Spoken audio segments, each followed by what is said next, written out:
두 번째 지구는 없다의 저자 타일러 라시입니다.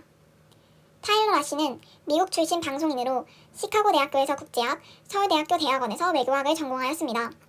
JTBC 비정상회담을 통해 8개 국어를 하는 언어 천재 뇌생남의 모습을 대중에 각인시켰고 이후 문제적 남자, 내 친구의 집은 어딘가 등에 출연하여 방송인으로서 입지를 다졌습니다.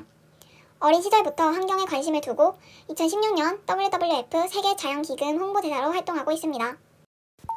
책 두 번째 지구는 없다를 통해 타일러는 기후위기에 대해 말합니다. 환경을 말하지 않고는 누구도 잘 살 수 없다.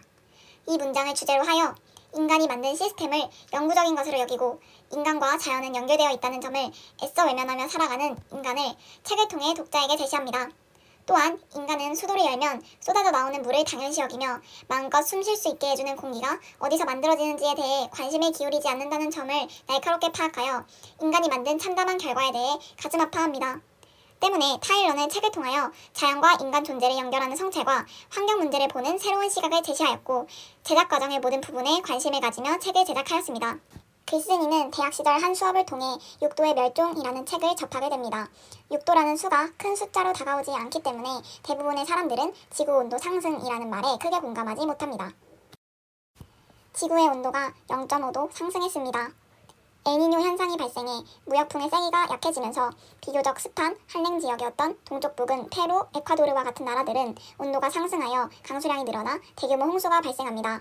이와 반대로 비교적 온난하고 건조했던 서쪽북은 인도네시아, 필리핀, 북부 오스트레일리아와 같은 나라들은 온도가 낮아져 산불 발생 빈도가 증가합니다. 지구의 온도가 1도 상승하였습니다. 가뭄이 곳곳에서 지속되고 킬리만자로의 만년빙이 사라집니다. 또한 북극의 얼음이 녹는 속도가 빨라지게 되고 이러한 변화에 적응하지 못한 희귀 동식물들이 멸종하게 됩니다. 지구의 온도가 3도 상승하였습니다. 온난화가 가속화되어 지구의 폐라고 불리는 아마존 열대우림이 파괴되고 대지가 불에 타게 됩니다. 허리케인과 같은 현상이 빈번하게 발생하여 식량 생산에 차질이 생기기 때문에 식량 부족으로 사망하는 사람이 대거 발생합니다. 지구의 온도가 4도 상승하였습니다. 남극의 빙하가 붕괴하고 러시아와 동유럽은 더 이상 눈이 내리지 않습니다. 지구의 온도가 6도 상승하였습니다. 불타는 얼음이라 불리는 메탄 하이드레이트가 대량 분출되면서 인류의 멸종뿐만 아니라 모든 생물체가 존재하지 않는 생물학적 원시 세상으로 되돌아가는 대멸종이 시작됩니다. 내가 죽기 전에는 그 모습을 보지 못할 테니 결말이 두려운 게 아니라 그 결말로 떨어지도록 지구의 운명을 던져버리는 사건이 지금 내 눈앞에 펼쳐지고 있다는 게 두렵다. 지구가 무너지는 순간에 눈을 뜨고 있는 게 두렵다. 경제는 총 두 가지 의미를 가집니다. 첫 번째로 경세재민의 줄임말로 세상을 다스리고 백성을 구제한다는 의미를 가지기 때문에 경제로 이익이 발생하는 부분뿐만 아니라 이익 발생에 영향을 미치는 주위 환경까지 고려합니다. 두 번째는 재화를 생산하고 소비하는 인간 행위를 말하는 경제를 의미하며 단순히 경제적 이익이 발생하는 부분에 대해서만 고려합니다. 때문에 우리 사회에서 적용되는 경제는 두 번째에서 설명한 경제를 의미합니다. 과연 이러한 경제의 개념이 올바른 방식일지 카페에서 판매하는 카페라떼를 예로 들어 쉽게 알아보겠습니다. 첫 번째로 카페라떼를 구입하면서 원료비, 인건비 등이 포함된 4,600원을 지불한 뒤 라떼를 마시면서 행복감을 얻게 됩니다. 하지만 카페라떼를 이용하면서 얻고 잃게 되는 것이 이것뿐일까요? 일단 커피 재배를 위해 이용하려는 생태계에 원래 살고 있던 식물들을 제거해줍니다. 다음으로 커피 나무를 심어준 뒤 잘 자랄 수 있도록 화학 비료를 뿌려줍니다. 생태계에 살던 생물이 단순화되어지고 화학 비료 사용으로 토양 황폐화가 진행됩니다. 이후 재배된 커피콩은 다른 나라로 수출하기 위해 배를 타고 이동합니다. 이 과정 중 다량의 온실가스가 발생합니다. 카페까지 전달된 커피콩을 갈아주어 커피를 내릴 준비를 해줍니다. 커피콩의 0.2%만이 커피에 사용되고 나머지 99.8%는 커피 찌꺼기로 버려집니다. 만들어진 커피에 넣을 우유를 만들기 위해 목장에서 젖소를 키웁니다. 젖소는 키워지면서 많은 메탄가스를 배출합니다. 하지만 우유를 제공해줍니다. 다 만들어진 카페라떼는 테이크아웃 컵에 담겨 빨대와 함께 우리에게 옵니다. 이때 발생하는 플라스틱은 분해되기까지 기본 500년 이상 걸리게 됩니다. 이 모든 과정을 고려해 본다면 카페라떼 한 잔을 이용하는 데에 4,600원의 비용만 든다고 말할 수 있을까요? 어떠한 일이 유발하는 문제를 배제하는 것, 이것이 우리가 집중해야 할 문제의 핵심입니다. 이것이 환경 문제의 핵심이다. 경제활동의 외부 효과를 전혀 고려하지 않는 것, 어떤 일이 유발하는 환경오염과 그것을 회복하는 데 드는 시간과 비용을 염두에 두지 않는 것 말이다.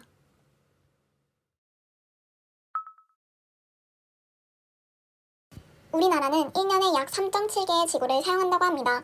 우리가 지구를 이용한 만큼 동일한 양의 피해를 현재 돌려받고 있는 것 같습니다. 최근 시베리아 산불, 서유럽 대홍수, 이례적인 폭염 등 극단적인 기상이변 현상과 그 피해에 대한 뉴스를 자주 접해볼 수 있었을 겁니다.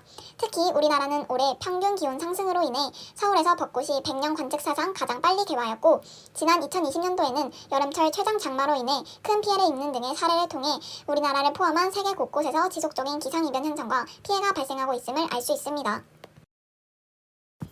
이러한 이유로 현재는 기후변화를 넘어서 기후위기 시대라고 불립니다. 우리나라의 2010년대 연평균 기온은 약 13도로 이전 1980년대 12.2도, 1990년대 12.6도, 2000년대 12.8도에 비해 가장 높은 평균 기온을 보이며 현재 지구온난화 현상이 계속해서 활발하게 진행되고 있음을 보여줍니다.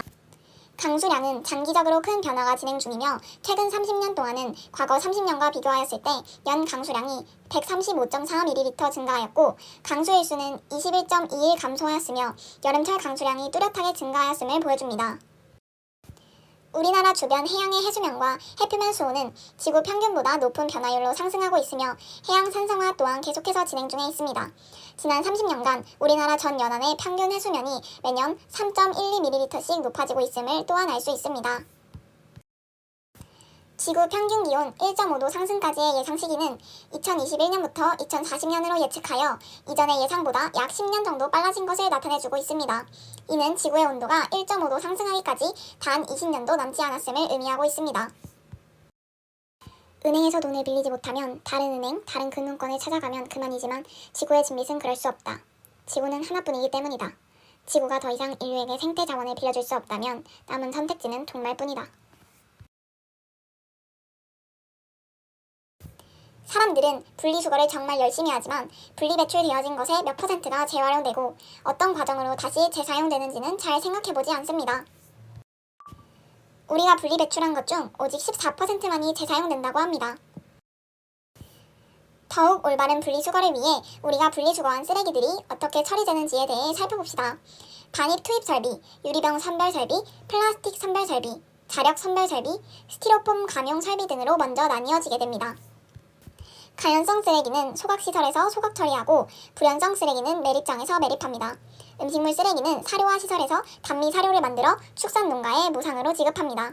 재활용 가능한 종이류, 병류, 고철류, 플라스틱류, 스티로폼 등은 재활용 선별시설에서 품목별로 분류 처리됩니다.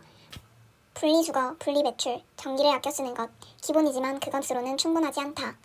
이것이 어떤 시스템 속에 있는 것인지 확인하고 그 시스템이 지속 가능한 구조인지를 따져야 한다. 탄소 배출의 사전적 의미는 탄소의 순환 시점에서 건설, 화석연료 사용 등에 의해 공기 중으로 배출되는 탄소의 양, 즉 일반적으로 탄소 분자량 B와 이산화탄소 배출량을 곱하여 얻어지는 탄소 환산의 배출량을 말합니다. 이 사진은 화력발전소 중 이산화탄소 배출량이 많은 화력발전소 순위를 나타낸 사진입니다. 2018년도 기준 자료이긴 하지만 배출량이 많은 화력발전소 10위까지 중 우리나라의 화력발전소가 3개나 자리하고 있음을 확인할 수 있습니다. 코로나19로 인하여 갑자기 많은 점들이 바뀌며 탄소 배출량이 줄어들지 않았을까 생각할 수도 있는 사진이기도 합니다. 코로나19 상황에서 2020년 이산화탄소 배출량이 감소해도 대기 중의 이산화탄소 농도는 지난 10년간 증가율 연간 2.7ppm과 동일하게 증가했다는 분석입니다. 이산화탄소는 한번 배출되면 대기 중에 지속적으로 누적되므로 배출량을 줄인다고 하더라도 단번에 감소 효과를 볼 수 없기 때문입니다. 시급한 현실에 비해 탄소 배출 이슈는 대중적으로 체감되지는 않는 듯하다. 개개인이 탄소 배출을 체감하기 어렵기 때문이다.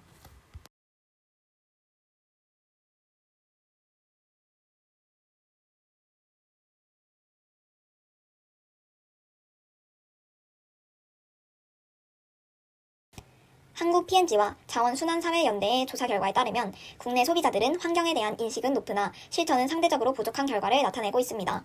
전체 응답자의 95.5%가 환경오염과 쓰레기 문제가 심각한 수준이라고 응답해 높은 문제의식을 보였지만 문제는 실천에 있었습니다. 전체 응답자의 82.2%가 환경적으로 지속 가능한 생활용품을 구매할 의사가 있다 라고 대답했지만 이들 중 실제로 지난 3개월간 친환경 제품을 구매하기 위해 노력한 응답자는 25.5%에 불과했습니다. 비슷한 예로 응답자의 73.3%가 제품을 구입하거나 집안일을 할 때 편의성을 포기하더라도 환경에 도움이 되는 방식을 선택해야 한다 라고 답했지만 실제로 포장이 간소화하거나 제조에서 폐기까지 자원이 절약되는 농축 제품을 의식적으로 구매하고 있는 인원은 10.9%에 불과했습니다. 이에 일반인들도 비교적 간단하게 환경활동을 실천할 수 있는 방법을 한 가지 소개하고자 합니다. 앱 기후행동 1.5도시는 미래 세대와 일반 시민이 기후행동에 참여할 수 있도록 정부, 기관, 기업, 민간단체가 함께 만든 기후행동 실천 앱입니다.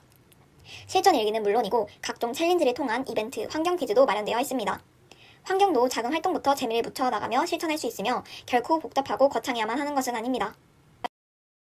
도시에서 인공환경 속에 포획되며 사람 사이를 비집고 다니다가 자연과의 연은 끊어진다. 양동이에 갇힌 개구리가 좀비가 된 것처럼 자연을 잊은 우리도 괴물이 되어 사는 듯하다. 닭들은 마리당 A4 용지보다 작은 면적에서 사육당하며 비좁은 공간에 갇혀 스트레스를 받은 닭이 다른 닭을 공격하면 부리를 잘라 해결합니다. 산란장에는 24시간 인공 조명을 켜놔 밤낮 없이 알을 낳도록 했습니다. 게다가 닭이 산란을 시작하고 1년 뒤쯤 털갈이를 할 시기가 오면 알 낳는 빈도수가 줄어들게 되는데 이때 5에서 9일 동안 밥을 굶기고 빛을 차단합니다. 12에서 16주 걸리는 털갈이를 6에서 8주 안에 끝내 달걀을 빨리 엮기 위함입니다. 지난 2017년 국산 달걀에서 검출된 피프로닐은 닭에는 사용할 수 없는 살충제입니다. 만약 사람이 접했을 경우 두통이나 감각 이상, 장기 손상을 일으킬 수도 있습니다. 방사 상태의 닭이라면 모래 목욕을 통해 몸에 붙은 이물질이나 진드기를 자연적으로 없앨 수 있지만 철제 우리에서 꼼짝 못하며 갇혀있는 닭은 이를 할 수 있을 리 없고 이에 반복되는 살충제 살포에도 진드기가 극성을 부리자 피프로닐을 사용했음에 대해 짐작 가능합니다. 동물복지 측면뿐만 아니라 우리의 건강을 위해서라도 공장형 축산에 대해 고민해볼 필요가 있는 이유입니다.